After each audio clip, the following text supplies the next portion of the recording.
I'm Amanda Knox. And I'm Christopher Robinson. And this is Who's Right?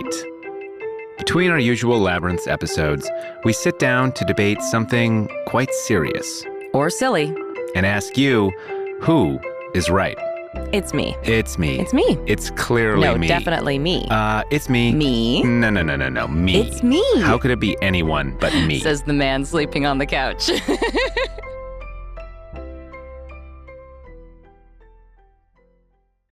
Look, you're the cat's meow. Oh, and all my jokes are dad jokes. I just want to start this off by saying that I take zero responsibility for whatever is going to come out of my mouth right now. Is that because you haven't had your matcha yet? I've actually had my matcha today. This is my second matcha. It's just because the last few weeks have been so utterly exhausting that I have a brain fog that is reminiscent of the brain fog that I had when I was pregnant. And it's very alike to being high. You just... Do you even remember what that's like? Being high? Yeah. It's been a second. You haven't been high since, like, Italy. But, like, you know, little She sleepy. stopped smoking weed after going to prison. Yeah, a little sleepy, a little silly, a little irreverent. Yeah, I mean, if you don't know, Amanda's today. been in the midst of book tour, and we've been traveling all over the place for that. From New York to Atlanta. We were in Budapest before that. We just got back from the annual Innocence Network conference, which is always a exhausting, exhilarating... Whirlwind, yep. And now I'm just stupid. And there's more book tour stuff to come. We're getting on a plane today. Yeah. What is happening? But in the meantime, we wanted to talk to you about quitting social media, yes. Which we have not done. Which we haven't. And I take full responsibility for being the one who is more on social media. Well, you are glamorous and funny. So. Exactly. I mean, come on. You want to deny the world your charm? My daily charm? Yeah. So, okay. This is actually a really good question because I think it's really easy to just, pull a Bo Burnham and be like, all social media is bad. Don't do it. Is it easy to pull that? I think so, because I think there's a lot of evidence that social media is the heroin of the mind. I can't tell. The thing that really wigs me out is when I go to a playground and I see like an 8-year-old kid sitting on a bench scrolling on a smartphone instead of playing on the playground. Does it wig you out more than that kid's mom sitting on the bench scrolling on Instagram? It wigs me out even more than the mom, but it obviously goes together. And so I do feel a bit of that dystopian, we're all right, so becoming maybe robots. Since you haven't quit and you're the more active social media person, I should take the position here of you need to quit social media. Right. Yeah. And you can defend it. Right. And again, take zero responsibility for whatever is going to come out of my mouth. So reasons, should we talk about reasons to quit? I mean, I think those reasons are pretty obvious, but let's summarize them. And also I think one big reason for us to quit, especially while we still can, is to show our kids, because you can't tell your kids things, you have to show them how to exist without this heroin of the mind. Yeah. So Sam Harris famously quit social media, Twitter, a couple years ago now, I think. There's artists, musicians, people I really admire who are not on social media. Kendrick Lamar doesn't even have a cell phone, from what I understand. He's also fortunate enough to have an entourage of guys. Someone in his entourage has a cell phone, though. So I know. He has a guy who has a cell phone. I know. Which, if we could all have a guy to put the heroin on his mind,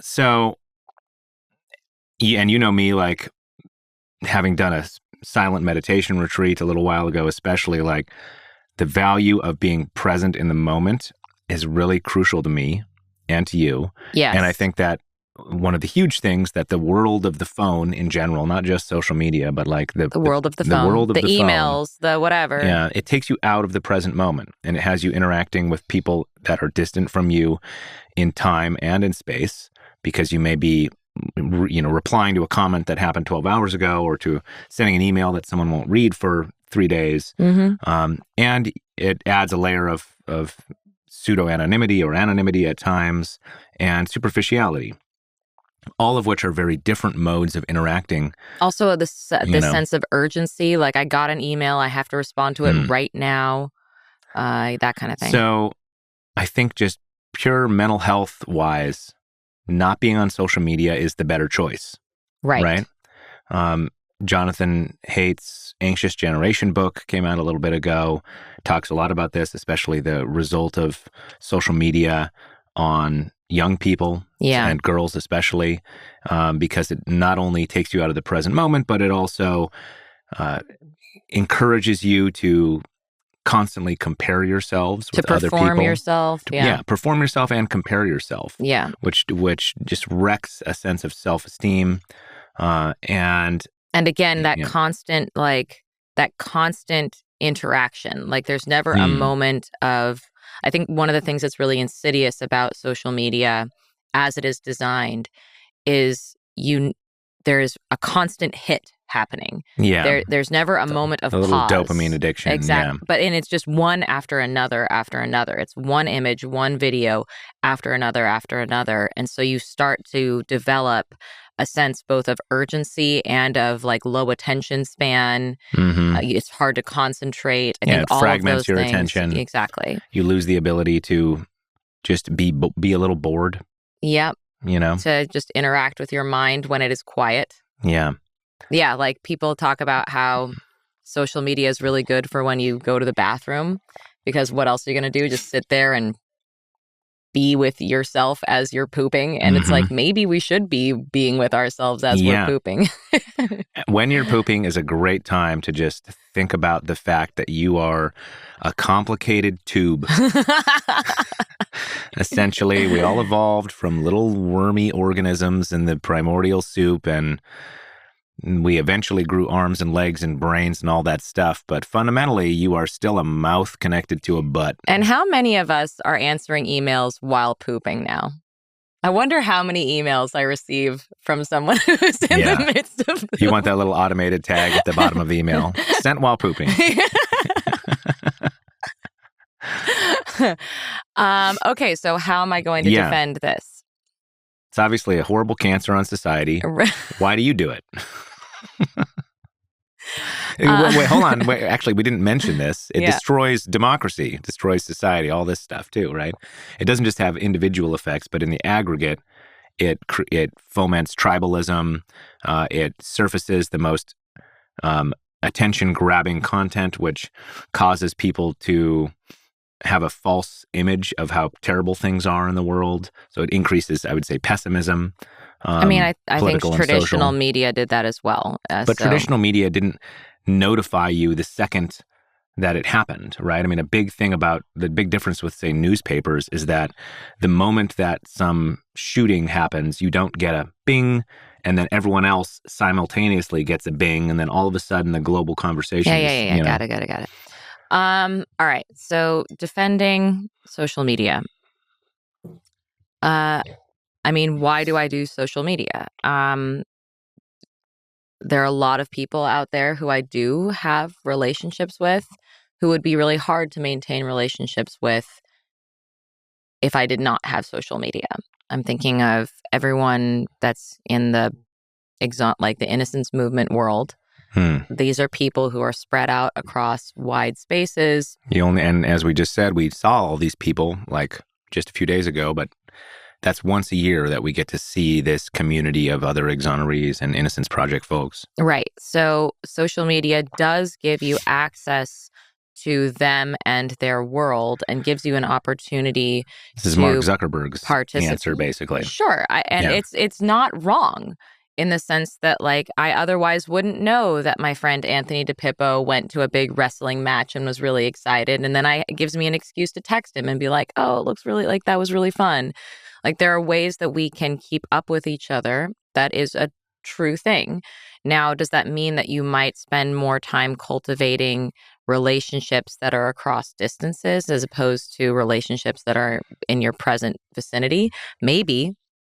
I don't have, like, I don't have a ton of friends. I mean, I guess I have friends.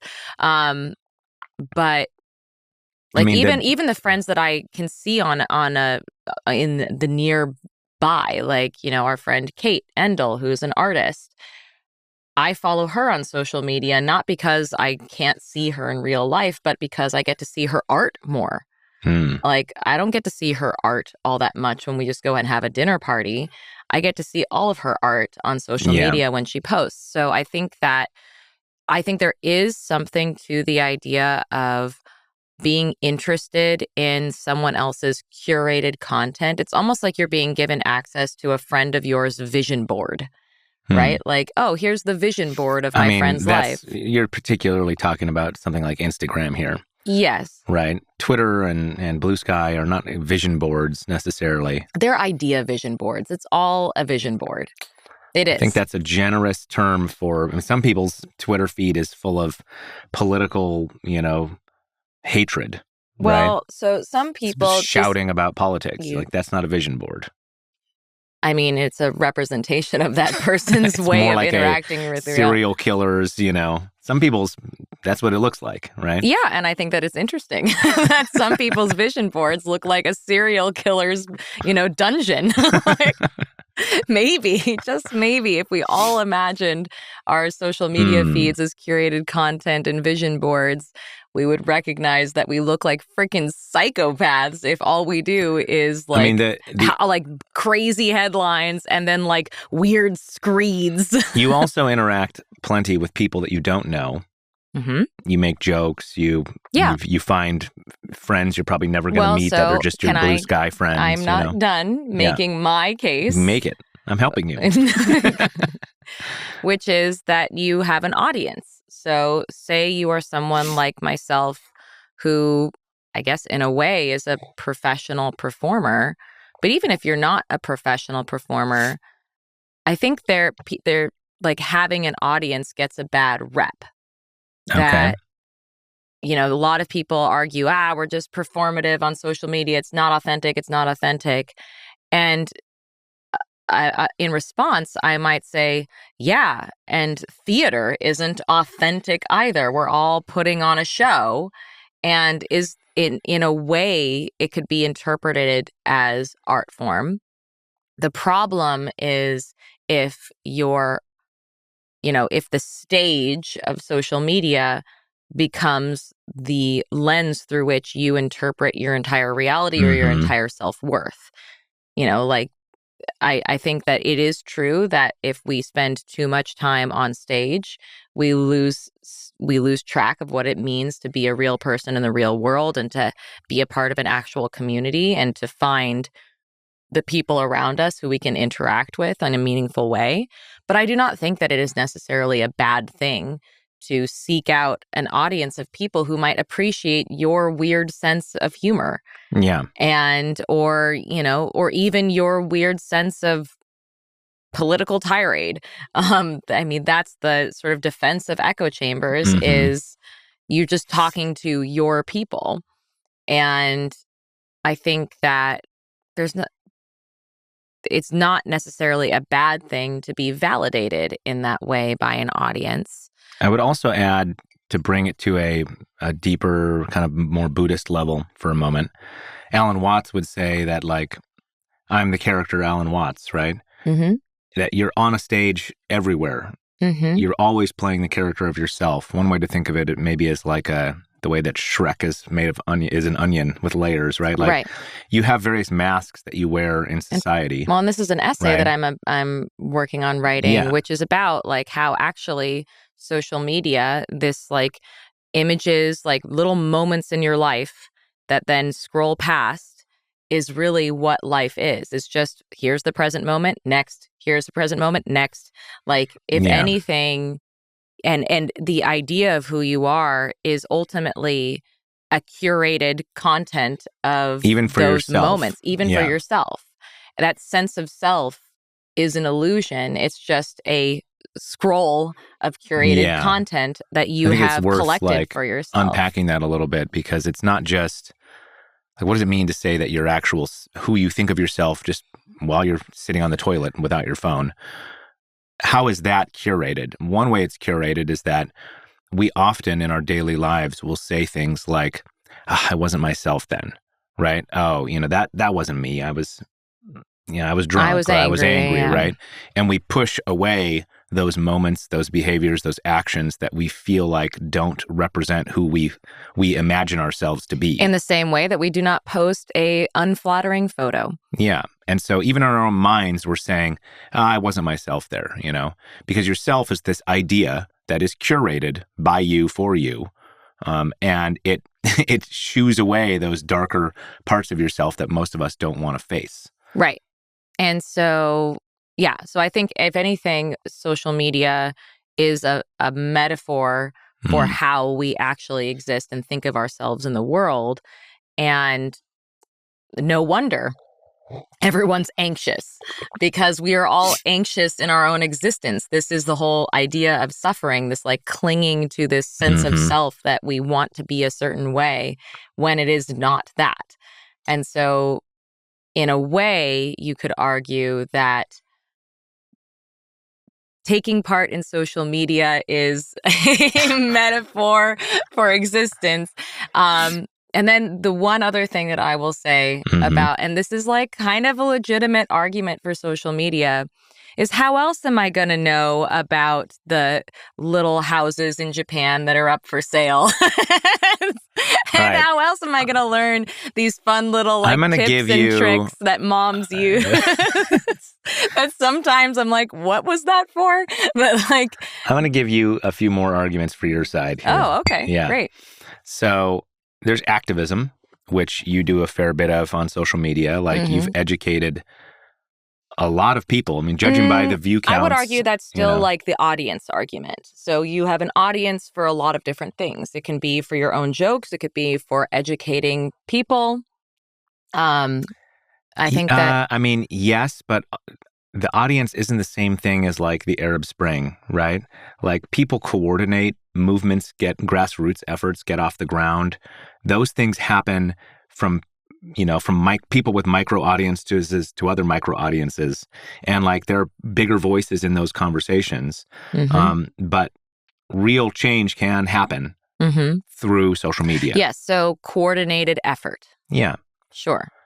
Let's see. I feel like there's some other benefit we're missing here. Oh, I mean, I suppose that this is the audience one again, in a sense, but like if you're a content creator, you sort of, unless you're Kendrick Lamar or Bo Burnham or someone who's like so successful that as soon as you release a new product, people are scrambling to get their hands on it and you don't even have to say that you've released it. Right. Beyonce doesn't need a social media account, right? But yeah, to show that, to hustle your work and to get it, to be an artist, whatever the case may be, but even to be a plumber, you just need people to know that you have something of value that you want to share. And the only way to do that in a lot of cases is through social media, unless it's basically you are creating your own ad content instead of paying someone else to make ad content for you. So... Oh, one further thing, like being out there the way you are not only allows you to promote the various projects you've made, but it makes you available to people to reach out for people to reach out to you. And so this happens a lot. We get messages coming in through Amanda's DMs, or people will see Amanda posting something online and then they'll message on our website. And sometimes those are people who are just, it's my brother's in prison. Can you give me advice? Or help me, connect me to an Innocence Project, and we'll help those people. Sometimes so I think that goes back to the coordinated effort thing, because it is like it's communication ultimately. So those are all reasons why social media is good. But as we have discussed, I'm thinking we're not going to give our kids a smartphone until they're 18 years old. It's going to be hard. But, well, it's not going to be hard. And you don't give it to them. What are they going to do? Let's not give them alcohol until they're 18 years old. Surely they'll never try alcohol. Well, I'm not saying that they won't have access to smartphones, but they won't have one that they own. That they can use in front of us, Right. Until their friend Billy gives them an old smartphone and they keep it secret in their room. Yeah, but how are they going? Box, How are they going to use it? What do you mean? Is it going to function like they can't? Where are they going to get the access? Maybe I'm just technologically challenged. But if you just have a smartphone, I know how to monitor the Wi-Fi devices attached to our Wi-Fi network. But right. Not everyone does. And if they can just log onto your Wi-Fi, they know the password, and they've got a contraband cell phone. How do people get cell phones in prison? So here's, again, but how do you link it to things is the problem. Okay, so there was no cell phones in my prison, so I don't know how people did that. I am, again, technologically There's lots of places challenged. with Wi-Fi. What I am saying, though, is instead of just denying them a thing, we give them tools. Like I was thinking a flip phone eventually when they're off doing their own things. And then we just show them what responsible usage of a phone looks like. And then we talk to them about it. And when they start asking questions about, I would like to have a cell phone, or like a smartphone, we would ask them, okay, why? And just talk to them about what path they want to go down. Well, you smoke cigarettes, can't I?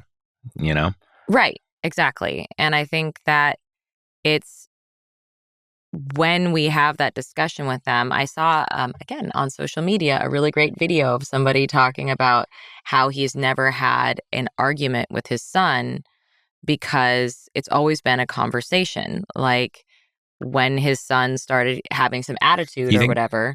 Can you not? Yes. Okay. Go ahead. So when his son was showing some attitude, he was like, oh, hey, I see that you're having this sort of attitude with me and the rest of the family. Just so you know, this is like a really big moment in your life. You're about to make a decision about what kind of person you're going to be. And there's this one path where you alienate people that you love and you don't want to, all of that. Or there's this, this path where you wake up and you feel gratitude for the people in your life. And this is a big path. And this is your moment. You are choosing who you're going to be. And I think you should think on it. And the kid's like, and he's like, no, I think you should sleep on it. And then in the morning, the kid comes up to his dad and is like, I think I chose that I want to be the kind of person who has gratitude. Okay. And his dad's like, you know what? I congratulate you on that decision. You are just as wise as I thought you were. And I feel like that's the kind of conversation we can have with our kids is okay, when you come to me and say, I want a smartphone, we can say, oh, interesting. Wow, this is a big choice for you. This is you're about to make a big decision and walk down this path that is going to have reverberations in the rest of your life. Wow, big choice. Do you know what you want to do? And then have them sleep on it. That's interesting. What I want to know is, do you think social media on the aggregate has made you a better parent? Because you learned, you are absorbing not just mom hacks about, Yes, I think it has made me a better parent. Yeah. Really? Yes, because there are these moments where I encounter a lot of mom content or a lot of parenting content where I go, yes, that's a conversation that I never had. My parents never modeled that for me, but that is absolutely achieving something that I would hope to convey to my kid. But you're not a perfect, present moment machine. I've witnessed you, as I have too, scrolling and then it's okay, yes, let me pay attention to my child.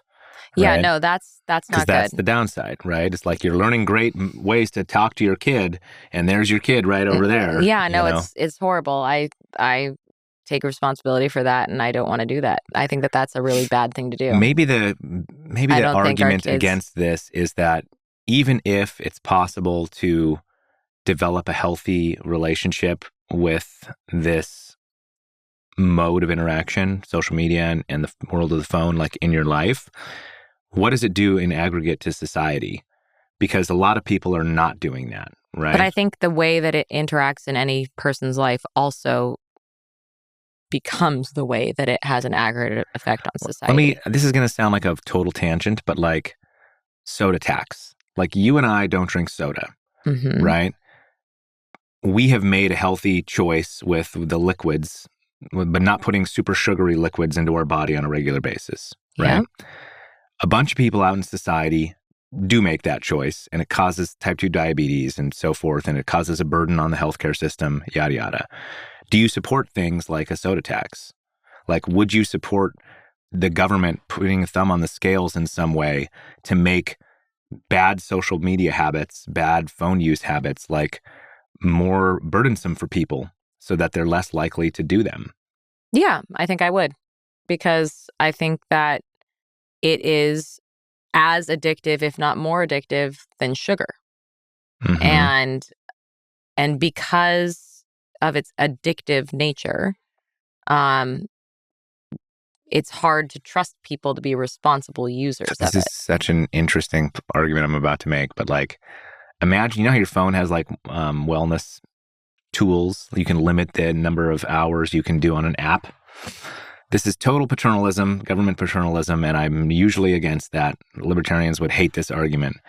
But like, you know, what if it was mandated somehow that like, just like, you know, soda tax or whatever, like if you want to go above your daily hours on one of these apps that causes, you know, or in the aggregate, such apps that we know cause mental health problems, you have to pay. You got to pay more. You have to create some burden. That's the soda tax. That's the literal soda tax. I know that is the soda tax. I don't know. I don't have enough brain in order to engage with this right now. I don't think monetarily penalizing people is necessarily... I mean, so then the answer is it's like what you do with gambling. Like if gambling's legal, you just make sure you put a bunch of resources into gambling addiction treatment. Yeah, I think that would be good. Yeah. I mean, so we should have smartphone, social media addiction stuff, right?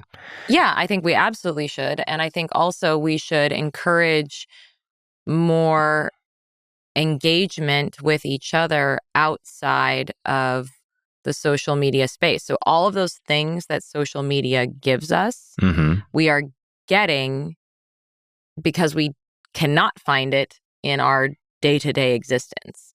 And so how do we facilitate people to feel like they have a platform to share their ideas or an audience to you know, express themselves to, or access to quirky information? Like, how do we have that in our day-to-day lives so that we're not just getting that from social media? So maybe the direction to take this here as we close out this conversation is, like most things, the binary doesn't succeed in giving us a good answer here. The answer is going to be somewhere in the middle. And that means a healthier relationship with these products, tools, communication methods. A more limited relationship is a part of that healthier relationship, but it's not just like create a time, right? It's also like, how are you interacting with it? And right. Are you ignoring your children while playing Candy Crush? Oh my God. Or are you, you know, yelling at people about, you know, Trump on Twitter, right? Versus, I don't know, posting funny cat pictures. Like, I feel like those things do different things to your brain. And they're both different kinds of junk food in a way. Like, you're not meditating when you're staring at cat memes, right? But you're also not... so great, though. I'm also a cat meme I know addict. You are. I know you are. It's so bad. But aside from just the healthy... Because, like, I will say, sometimes I'm just like in a moment and I'm like, you know what would make me feel so much better right now is a funny cat meme.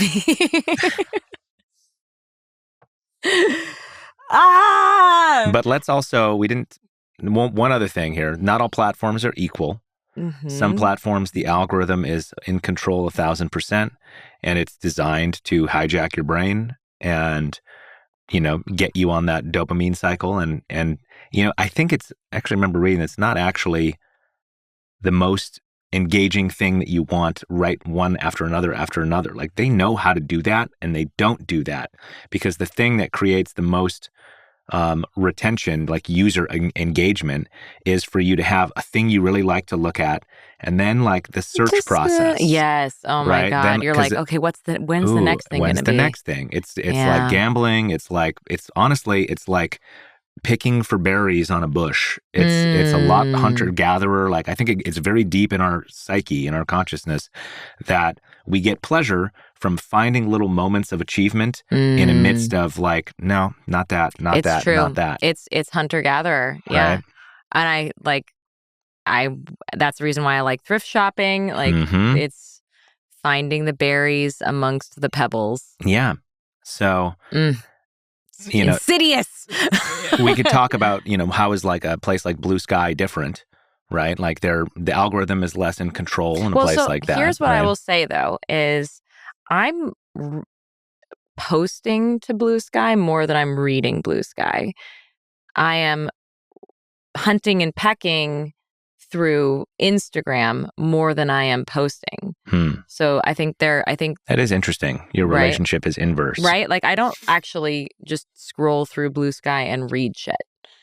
That I very rarely do that. You occasionally, when you're making a funny riff on something, you're obviously... Sure, and typically like I'll respond when people are responding to me. Yeah. But like I don't just sit on the toilet and scroll it's the same, through but Bluesky. Plenty of people do. Maybe this is just the quirks of you versus someone else. Like some people are text people, some people are image people, and that impulse is the same of like, that's a boring tweet, next.